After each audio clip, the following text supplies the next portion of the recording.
வணக்கம். இன்றைக்கி நம்ம பார்க்க போகிற ரெசிபி நஞ்சு கொண்டான் கீரை. நஞ்சு கொண்டான் கீரையானது பல பெயர்களில் அழைக்கப்படுகிறது. லட்சக்கொட்டை கீரை, லட்சக்கெட்ட கீரை, நஞ்சுண்டான் கீரை அப்படின்னு சொல்லிட்டு பல பெயர்களில் இது அழைக்கப்படுகிறது. இது பெரும்பாலும் நம்ம அதிகமாக இந்த கீரை நம்ம கேள்விப்பட்டு இருந்திருக்க மாட்டோம். ஆனால் இந்த கீரை உங்களுக்கு கிடைச்சதுன்னா நீங்கள் அதை சமையலுக்கு பயன்படுத்துங்க. ஏன்னா அந்த அளவுக்கு இது நல்ல பயனுள்ளதாக இருக்கிறது. வீடுகளுக்கு முன்னாடி இதை அழகாக தான் இதை வளர்க்குறோம். ஆனால் அது நிறைய பேருக்கு அதனுடைய மருத்துவ பயன்கள் தெரியல. கீரை உங்களுக்கு கிடைச்சாக்கா நீங்கள் இதை சமையலுக்கு பயன்படுத்தி பயனடைங்க. இந்த கீரையினுடைய பயன்கள் என்னென்ன அப்படின்னு பார்க்குறதுக்கு முன்னாடி நம்ம சேனலுக்கு சப்ஸ்கிரைப் பண்ணவங்க அனைவருக்கும் நன்றியை தெரிவித்துக் கொள்கிறோம். நம்ம சேனலுக்கு சப்ஸ்கிரைப் பண்ணாதவங்க சப்ஸ்கிரைப் பண்ணுங்கள். பக்கத்தில் இருக்கிற பெல் பட்டனையும் கிளிக் பண்ணுங்கள். அப்போ தான் நாங்கள் போடுற வீடியோ உடனுக்குடன் பார்க்க முடியும். இப்போ நம்ம இந்த நஞ்சு கொண்டான் கீரையினுடைய பயன்களை பார்க்கலாம். மூட்டு வலியை குணப்படுத்தக்கூடிய ஆற்றல் உள்ளதாக இந்த கீரை இருக்கிறது. நம்ம உடம்பில் ஏற்படக்கூடிய இடுப்பு வலி, கழுத்து வலி, வாத நோயை குணப்படுத்தும். அதே போல் மலச்சிக்கலையும் குணப்படுத்தும். நீர் கடுப்பு, நீர் சுளுக்கு போன்றவற்றை தடுத்து சிறுநீர் பெருக்கியாகவும் இது செயல்படுத்துகிறது. எப்படி செய்யலான்றது பார்க்கலாம். முதல்ல அந்த கீரையை பாருங்கள். மற்ற கீரைகள்லாம் அதனுடைய இலைகள்லாம் சின்னதாக இருக்கும். ஆனால் இந்த கீரை மட்டும் நல்லா பெரிய இலையாக இருக்கும். வெளிர் பச்சை நிறத்தில் காணப்படும். இந்த கீரையை முதல்ல நாம் நல்லா கழுவிட்டு அந்த நடுவு பகுதியில் இருக்கக்கூடிய தண்டை நாம் எடுத்துட்டு அதை நல்லா சின்ன சின்னதாக பொடியை கட் பண்ணி வச்சிங்க. இந்த கீரை செய்வதற்கு தேவையான பொருட்கள் என்னென்ன அப்படின்னு பார்க்கலாம்.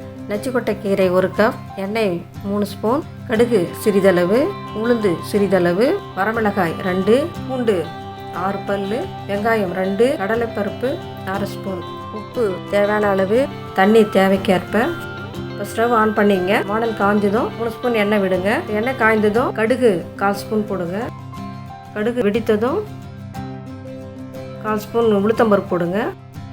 உளுத்தம்பருப்பு கொஞ்சம் லேசாக வறுத்ததும் 1/2 ஸ்பூன் கடலைப்பருப்பு போடுங்க. காஞ்ச மிளகாய் 2 இது போல் சின்ன சின்னதாக கிள்ளி போடுங்க. அதன் பிறகு நம்ம ஏற்கனவே நறுக்கி வச்சுருக்கிற பூண்டால் சேர்த்துங்க. கட் பண்ணி வச்சுருக்கிற வெங்காயத்தால் சேர்த்து நல்லா வதக்குங்க.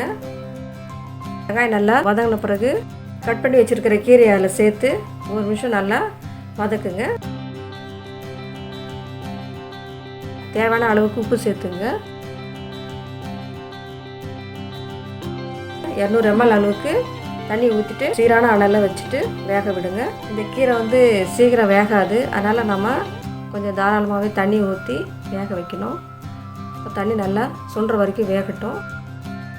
தண்ணி சுண்டுற வரைக்கும் நல்லா வேக விடுங்க. தண்ணி சுண்ட பிறகு கீரை வெந்துருதான்னு பாருங்கள். கீரை வேகலை அப்படின்னாக்கா மறுபடியும் ஒரு 100 ml அளவுக்கு தண்ணி ஊற்றி மறுபடியும் வேக வைங்க. தண்ணியெல்லாம் சுண்டி இப்போ நல்லா கீரை வெந்திருக்கு. வேறு ஒரு பாத்திரத்தில் ட்ரான்ஸ்ஃபர் பண்ணிவிட்டு பரிமாறிக்கலாம். ஆரோக்கியமான, சுவையான, சத்தான, மருத்துவ குணமுள்ள கீரை தயார்.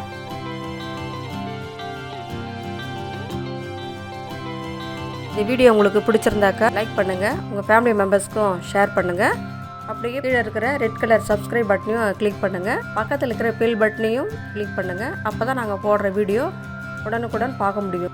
மறக்காமல் சப்ஸ்கிரைப் பட்டனை கிளிக் பண்ணுங்கள். நன்றி.